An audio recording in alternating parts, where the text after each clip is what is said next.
உங்கள் ஓடும் திறனை அதிகரிக்க ஓடும் முன்னர் இந்த உணவுகளை எடுத்துக்கொள்ளுங்கள். தசை புரத தொகுப்புக்கான முக்கிய அமினோ அமிலமான லியூசின் முட்டைகளில் ஏராளமாக காணப்படுகிறது. உடற்பயிற்சி செய்வதற்கு முன் முட்டைகளை உட்கொள்வது லியூசின் அதிகரிப்பை உறுதி செய்கிறது.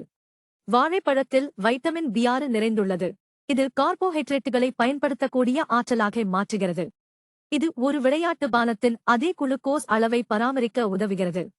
குறிப்பாக பாதாம் மற்றும் வேர்க்கடலைகளில் வைட்டமின் இ, இரும்புச்சத்து, கால்சியம் மற்றும் பொட்டாசியம் நிறைந்துள்ளன.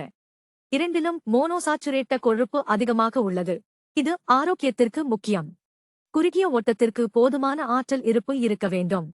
ஆனால் உங்களுக்கு லேசான சிற்றுண்டி சாப்பிட நேரம் இருந்தால், ஜாம் கொண்ட ஒரு துண்டு டோஸ்ட் அல்லது ஒரு எனர்ஜி பாரில் பாதி ஒரு நல்ல தேர்வாக இருக்கும். கொட்டைகள் புரதம் மற்றும் வைட்டமின் இ ஆகியவற்றால் நிரம்பியுள்ளன. இது உணவு மூலங்களில் அரிதான ஒரு ஆக்சிஜனேற்றியாகும்.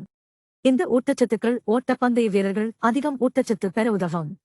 இதில் எளிதில் ஜீரணிக்கக்கூடிய கார்போஹைட்ரேட்டுகள் இருக்கும். ஸ்நாக்ஸ் அளவை மற்ற நேரங்களில் குறைத்து ஓடும் முன் இதை மட்டும் சாப்பிடவும்.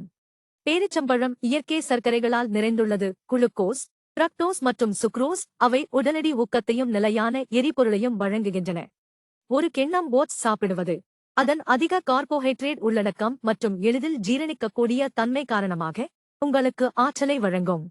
அதோடு கிளைகோஜன் அளவை மீட்டெடுக்கிறது.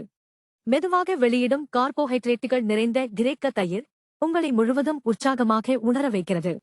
இதில் கார்போஹைட்ரேட்டுகள் மற்றும் புரதத்தின் ஆரோக்கியமான கலவை உள்ளது.